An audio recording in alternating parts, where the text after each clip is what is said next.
What's going on, everyone? This is Sheets, and I'm going to be. What am I going to do? I'm going to be doing some sims for the Xfinity Series races, and I just got to get this. I got to get this right. Let's share the correct screen.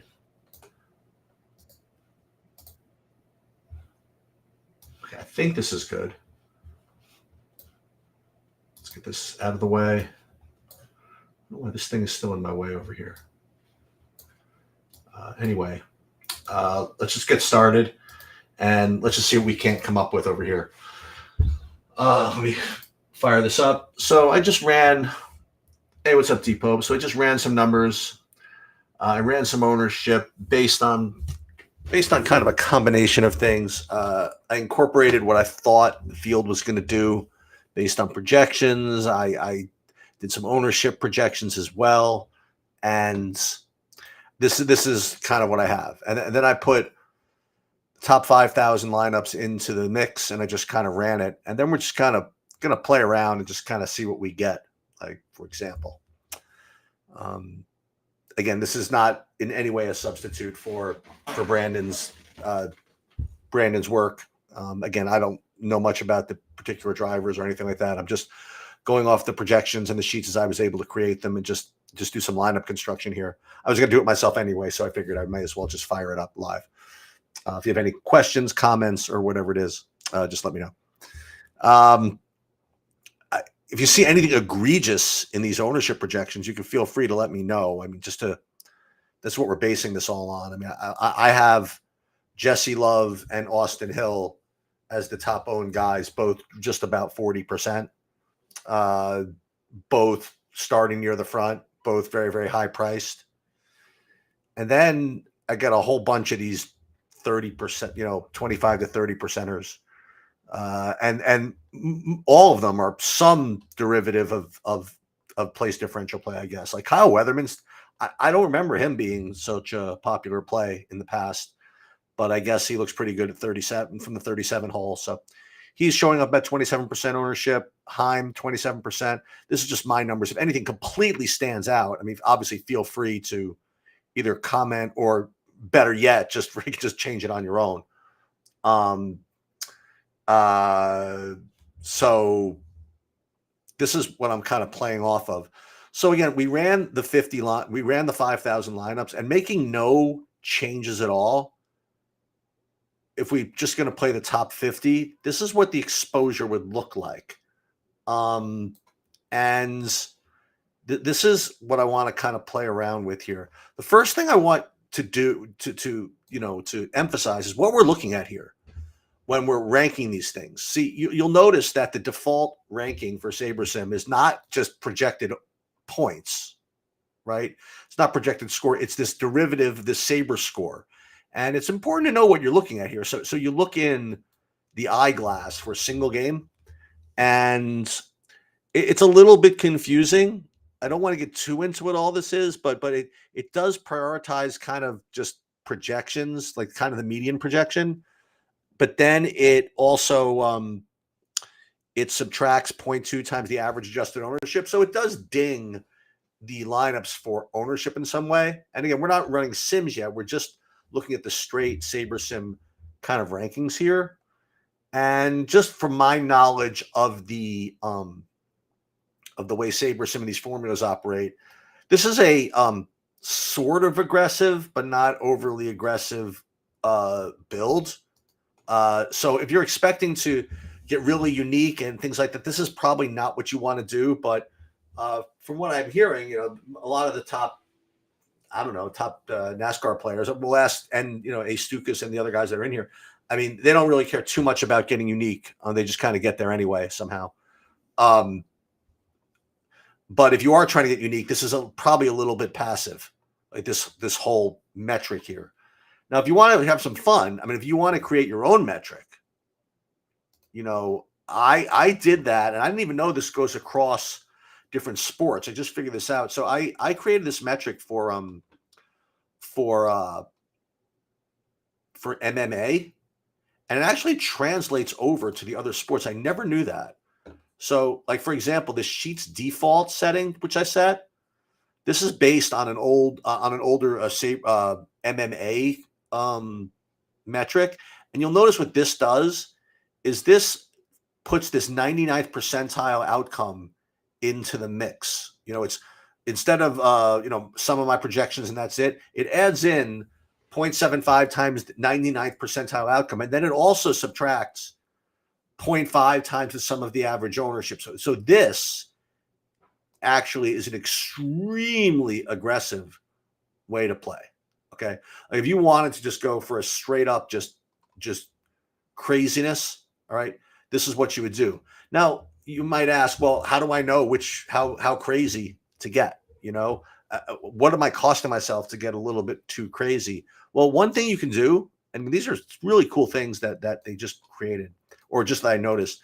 You set this average projected score as an aggregate metric, like kind of at the top of this list here. Okay, like you see here that if I just ran everything and I sorted by, say, projected score, right, and I rated them that way, you would see the average projection would be 210.881. But then when you get more aggressive, let's say you go back to that single game one, then it would go to 202. So you cost yourself 8 points in average projection by going down to this single game metric. And then when let's say you wanted to go down to sheets defaults, you'd see it goes down to 165. So that is, you're really asking for it. Okay. But at least you know what you're doing. At least you know what you're kind of getting yourself into. Okay. By doing that. So again, it just kind of like depends on what you want to do. Yeah. It's crazy, right? All-Star. But that's why you have this kind of, this average projection here, just to kind of keep you at bay, keep your P's and Q's. Remember when we do this for baseball, right?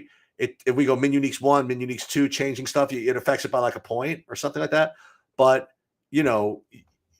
I encourage, listen to this, not the smarter, but the more, statistically inclined people out there to get into changing the stuff by adding these different metrics. So you could add a new metric here and change and call it whatever you want. And you could use whatever, like, for example, look at all these different things you could use to rate these guys, different, the 50th percent, 99th percentile, adjusted ownership, whatever you want. Okay. You could create this and save your own metric. Listen, I just figured I'd bring that up. So if you wanted to know if I were going to run this, I'm just going to play the top projected lineups. This would be a totally different thing. 80% Austin Hill, Jesse Love, normally. Now, the next thing that you might want to consider doing, and we haven't run any SIMS, right? I don't want to get too heavy into that, but we will in a second, is to change this min unique thing to get a little bit more diverse. And again, it depends on where you're starting. I like starting with Sabre score here. Okay. And then, like, again, we're minding our P's and Q's. So it's starting with an average projection of 202.36. When we go down from min uniques 1 to min uniques 2, the average really doesn't go so much, doesn't dip so much. 202, 201, not now when it goes from min uniques 3 to min uniques 4, it drops by 15 points. So that's kind of like a nudge. It's kind of like a nudge to say, you know what, you don't want to do that. You go back to min uniques 3, and then you could kind of roll with this. So, like, if you didn't want to, honestly, if you didn't want to run SIMS at all, I think this is a pretty this is a pretty interesting, this is a pretty good way to go. All-Star. Have you tried to sort by 99%? Now remember, and this is another weird little thing of SabreSim, okay? And this is going to be kind of weird to think about. When you're rating these by, it says 99th percentile, it's not the 99th percentile outcome of the player projection. right? What we're used to thinking about is when you talk about the 50th percentile outcome, 70th percentile outcome, we used to thinking about like what the player is going to do, like 50th percentile, his 75th, his 99th percentile outcome. And since optimizers were created like thousands of years ago, whatever, people have tried to, instead of sorting by mean or sort by median, you could project by the 99th percentile outcome. But what this is doing is actually take the 99th percentile outcome of the lineup, which is a little bit different, right? So, and that bases on how other lineups do and all this kind of stuff. So it's just a little different. And again, like I've been saying, we experiment. But I think this is actually a good place for me to just start. So why don't I, before I do anything, let me put this in. Now, I will tell you that there have been the saving thing for SaberSim has been extremely slow over the last day since they did the update. Like you see, it says saving, it just continues to spin. So I might have to just go ahead and just do a CSV download and not trust the entry editor. But you'll see what that looks like. It gives you the guys that I guess you're supposed to like Love, Hill, or whatever it is. But it's not like you're getting 100% of anybody. Because when we went min uniques 3, before I forget, let me just go ahead and save this just so I have it. So at least I have it in an Excel file. I just need to remember to do this. What do I have? Half hour? Oh, plenty of time. 20. Let's say 25 minutes before I actually have to do it. So now let's, I guess, run the Sims here and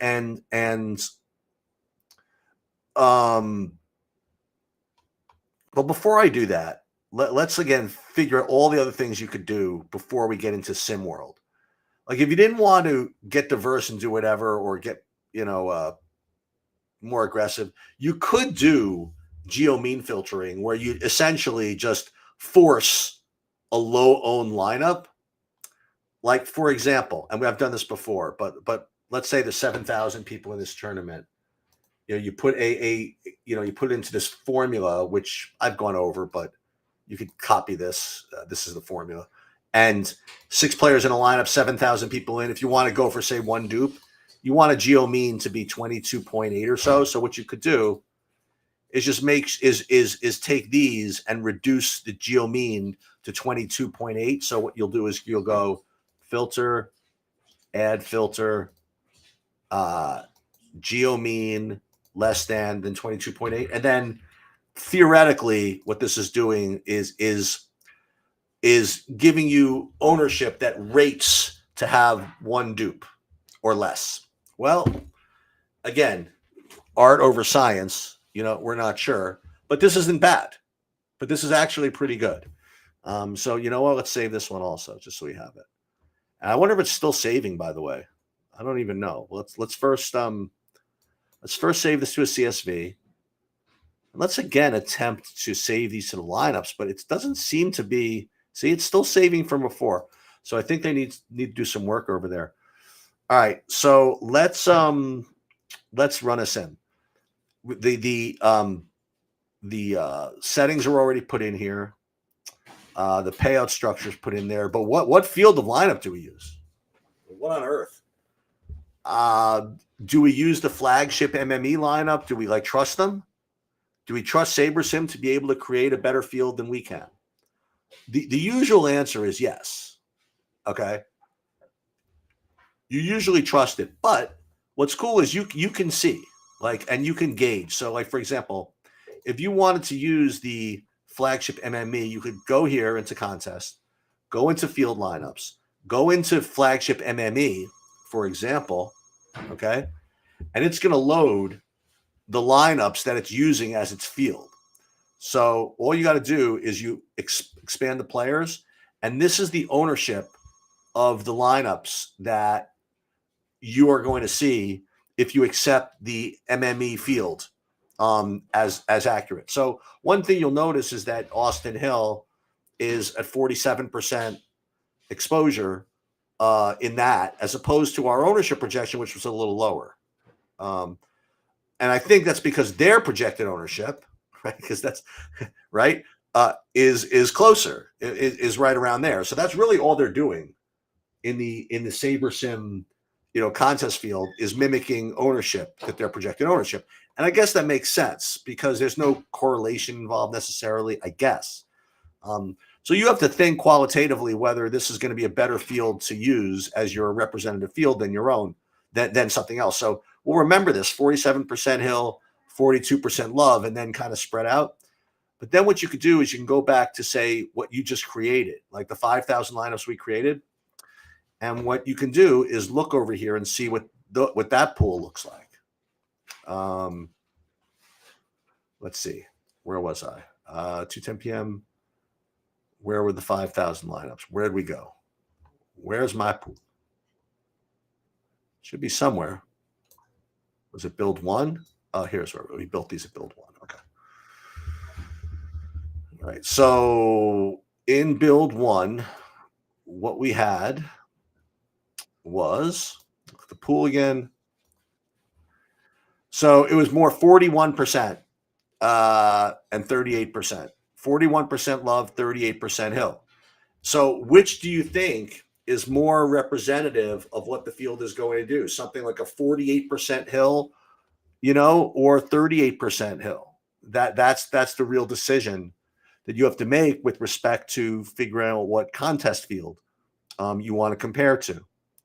And I don't really have the answer of which one. I mean, in general, I'm probably better off actually going with mine here, because if you just rely on Saber Sims 1 ownership and that's all they're doing, you're really putting a lot of faith in them being right as far as that goes.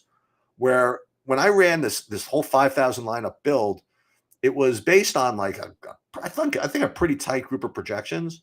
So I think I'm going to go with this maybe as my representative field. So what you do is in your contest sim settings,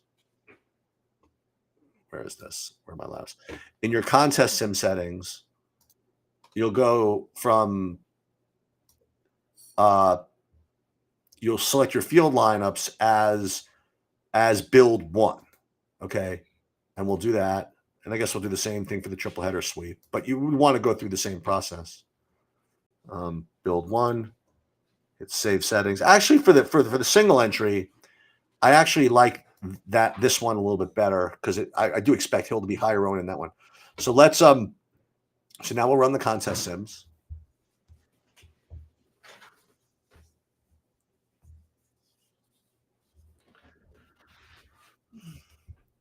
And then we will go all right, so let's wait on this. We'll go to Piston, risk adjusted ROI. And then we would get this. And just to kind of compare, I mean, it's not, well, here, I mean, look what we're getting. We're getting 74% Jesse Love, 74% Austin Hill, right?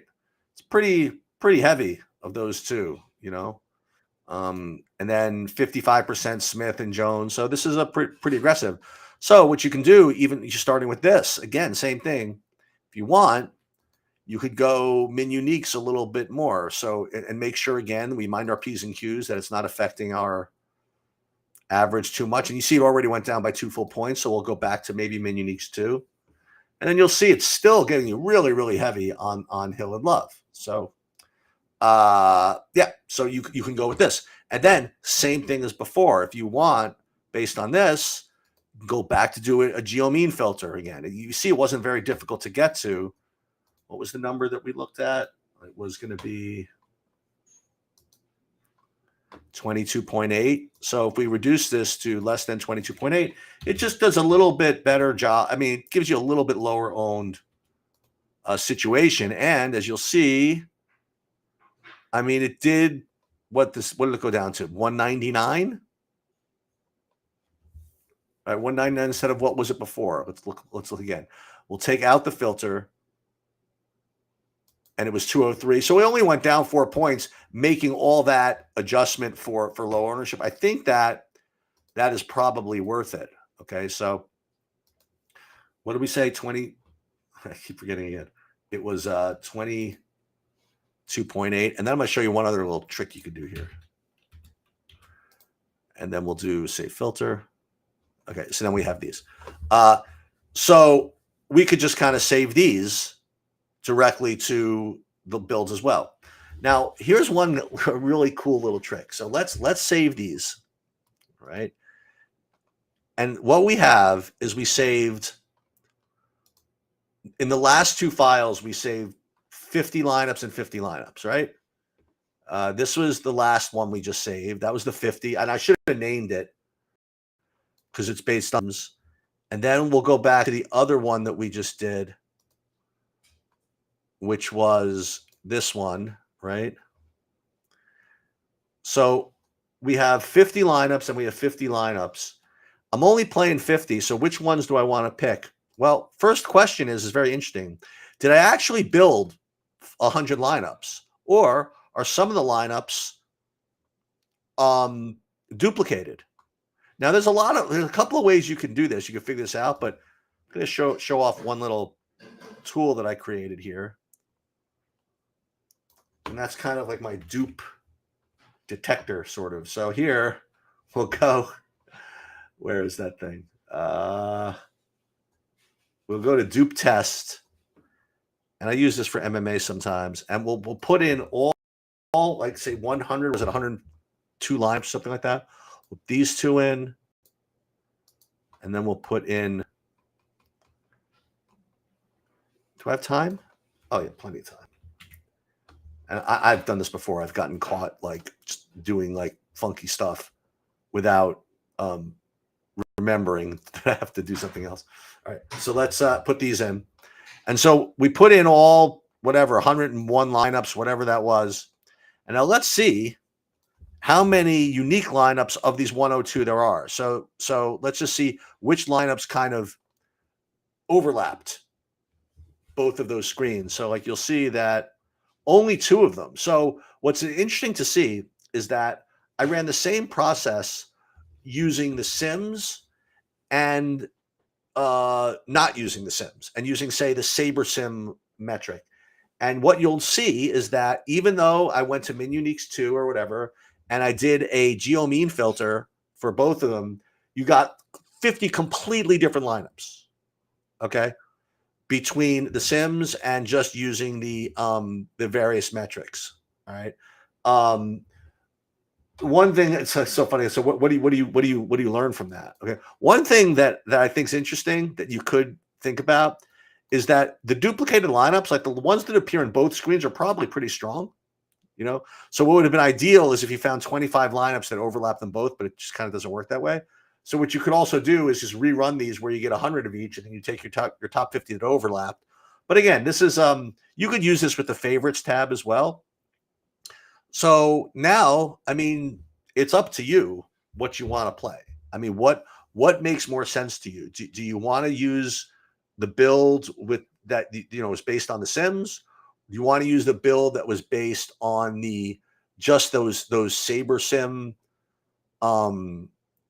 whatchamacallit, those SaberSim metrics? It's really hard to say. Today, I think I could just go 25 of each and be well within my rights. Now, I wouldn't be doing the best with respect to portfolio management. You know what I mean? And you don't get the same MinUniques 2 business, you know, because you can't be sure that it's totally MinUniques 2 for all those combined. So let's which one are we going to want to do? Let's use the one with the SIMS today. Okay. And let's screw the Sheets default one and the SaberSim one. Let's use the one with the SIMS today. And we'll go, this is what we were doing? Yeah. And we did the filter, we did all that stuff. We get 199, totally fine. So let's save these to the CSV. And again, we usually would fill it straight to the lineup builder, but again, SaberSim is acting a little bit funny with respect to that. So let's put this in. We'll go again into DraftKings. Where are you? And again, once SaberSim gets its act together, we'll be able to be a little bit we'll be able to use the entry editor better. Now, again, I know the question. What does this have to do with NASCAR auto racing? I mean, obviously nothing, right? But it is what it is. Now, normally, again, I would use the entry editor to figure out what I'm going to play in the big bind as well. But the entry editor is acting funny. But what we could do, we could run a sim for that tournament. So let's do that, actually. That's probably smart. And this is in. Now, I probably should have one dupe because I'm probably going to have one lineup in both of those. Yeah. So let's go back and into Saber Sim. Check questions. No, good. All right. Excellent. Plenty of time. I lost Saber Sim a little bit. So you know what's neat, by the way? You don't, when you're like, oh, sheets, you're showing your lineups. It doesn't matter what my lineups are. You know what I mean? Like it's all the process to get there. You know, and it's all these decisions that you make like along the way. Like I made one decision to like either use the Sims or not, and I get 50 completely different lineups, you know, based on the same projections. So think about that. So let's take a look at this contest sim. Where is this? Can we run it here? Let's run it here. Let's run the contest sims here from the new Saber Sim, I guess.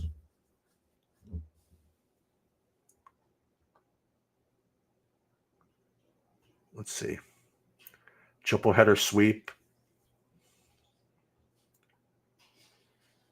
Yeah, so, and it's already, yeah, this is like the new layout. New layout is rough. All right, so let's just use the triple header sweep.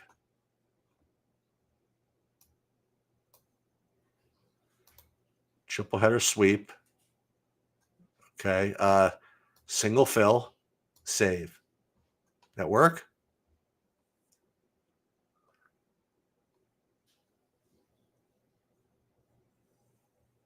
Okay.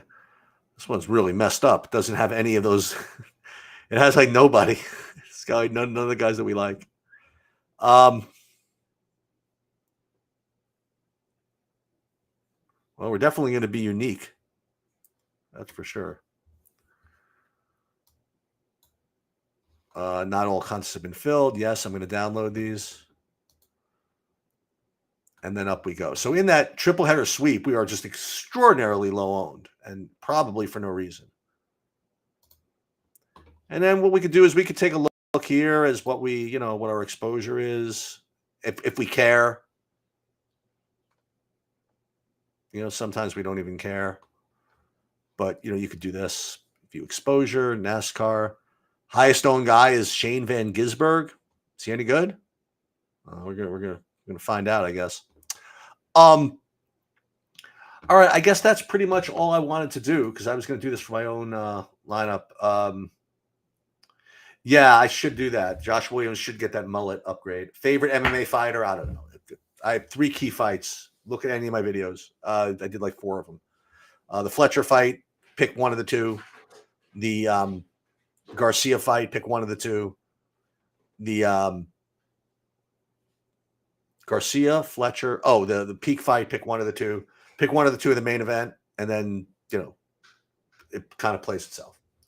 All right. Hope somebody here takes it down. And thank